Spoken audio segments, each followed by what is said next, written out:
everyone, my name is Christine Riding and I'm the Jacob Rothschild, Head of the Curatorial Department and Curator of British Paintings here at the National Gallery. And I have great pleasure in introducing this very special exhibition focusing on Gainsborough's Blue Boy.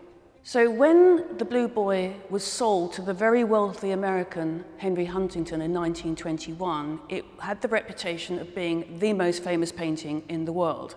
It also happened to be the most expensive. And as it was being packed up ready to be sent abroad, it came to the National Gallery for a very special display for only 3 weeks. And during that time, 90,000 people came to see it. Indeed, came to say goodbye to a national icon that they feared would never come back. After 100 years to the day, when it left the National Gallery on the 25th of January 1922, the Blue Boy has returned. And it seems to have granted the great wish of the director at the time in 1922, Charles Holmes, who actually scrawled on the stretcher on the back of the Blue Boy, au revoir, as if to say, one day I hope you will come back to us. And here the Blue Boy is.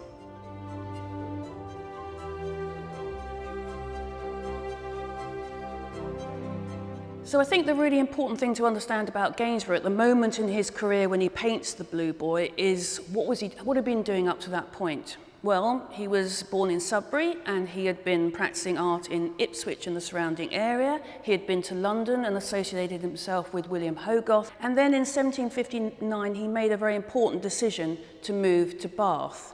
This in part suggests that he was still a little bit nervous about coming to London and setting up his practice there to be the very present rival of Reynolds. But he also wanted to immerse himself in the collections, both within Bath itself and the surrounding country houses of Old Master collections. And it's often cited that what Gainsborough really immersed himself in, particularly when he was in Bath, were the works of Anthony van Dyck. Everyone agreed that amongst the 17th century artists that were revered at the time, that Van Dyck really did stand in a preeminent position, particularly with portrait paintings. Now, during the 18th century, dressing up in Van Dyck dress actually was part of popular culture amongst the social elite. They would dress in Van Dyck costume alongside Turkish outfits and scaramouches and Pierrot costumes to go to masquerade balls. But creating such an overt tribute to Van Dyck also signalled artistic allegiance. So the fact that Gainsborough, who actually was quite sniffy about presenting contemporary people in historic dress, he thought that the whole purpose of portraiture was to represent a contemporary person in contemporary dress in a contemporary way. Even so, I think even he in 1770 saw the opportunity of really aligning himself with such a famous artist as Van Dyck. So who is represented in the Blue Boy? Who is the person here? Is it someone we can identify? Frankly, the answer is we can't. Many people have tried. There's been all kinds of speculation, even in the 19th century. More recently, the suggestion has been made that the sitter, in fact, is Gainsborough's nephew, Gainsborough Dupont, who actually worked in Gainsborough's studio. He assisted him for the entire period of Gainsborough's life, and himself was a very talented painter. Now, if it is a portrait of Gainsborough Dupont, I'm not sure it entirely marries up with the known portraits in Van Dyck dress that do actually exist of Gainsborough Dupont. Now, Gainsborough Dupont has blue eyes, the Blue Boy has brown eyes. And does this matter? Probably not, because I think actually, more importantly, the Blue Boy is not actually meant to be a portrait. I think Gainsborough was actually exploring different genres at the time. Landscape, for example, as well as society portrait painter. He also was doing conversation pieces. And here is exploring the idea of the fancy picture, where identity or specific portraits of individuals is really irrelevant. And I think actually that is underscored by the fact that the canvas itself was a used canvas. So using X-ray, we know that there's another figure sitting underneath the Blue Boy. You would never do that with a commission. You would never use an old canvas. So clearly this was a canvas that was in Gainsborough's studio and he just decided to use it for this particular portrait. And I think what he decided in the end was to pare everything down. Don't have any classical columns. Don't have any nods to the Italian Renaissance.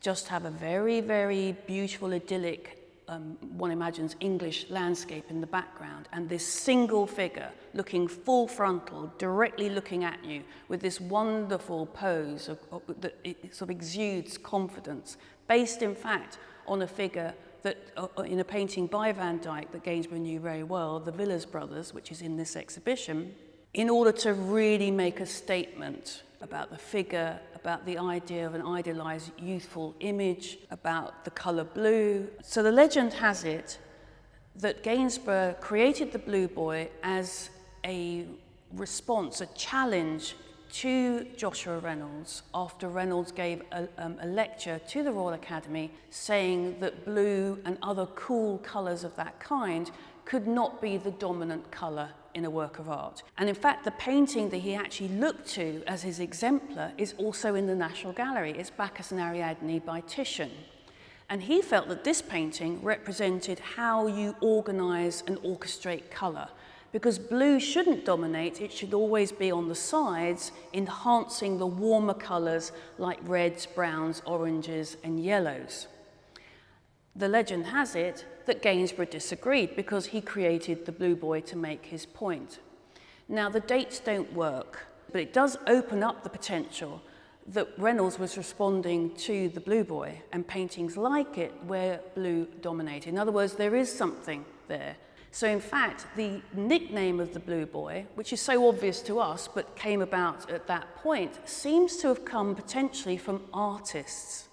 And this, to my mind, underscores the fact that the Blue Boy at the time may have had the reputation of being a painter's painting. And thus in the 18th century and then into the 19th century and 20th century, that Gainsborough, with his links to Van Dyck, who was the ultimate painter's painter, himself was inheriting that mantle from Van Dyck, hence the importance of the Blue Boy in terms of Gainsborough's ongoing reputation.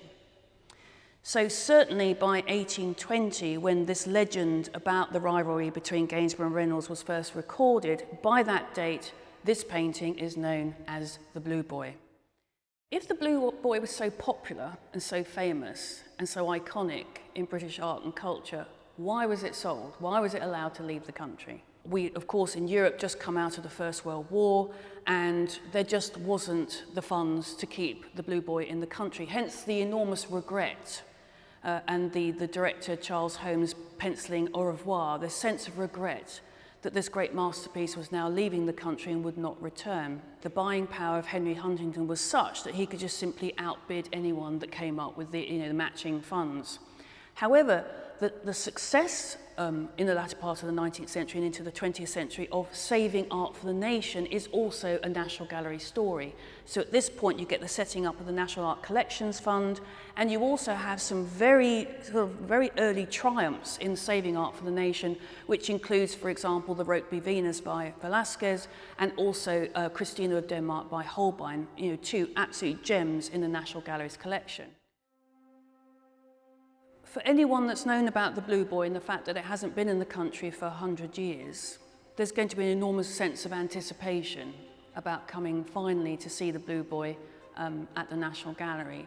And I think what we're really hoping to achieve is that almost replicating that moment when 90,000 people came to see the Blue Boy before it left to go to San Marino, to actually get that sense of coming to see a work of art that's temporarily here, and it's a kind of special moment.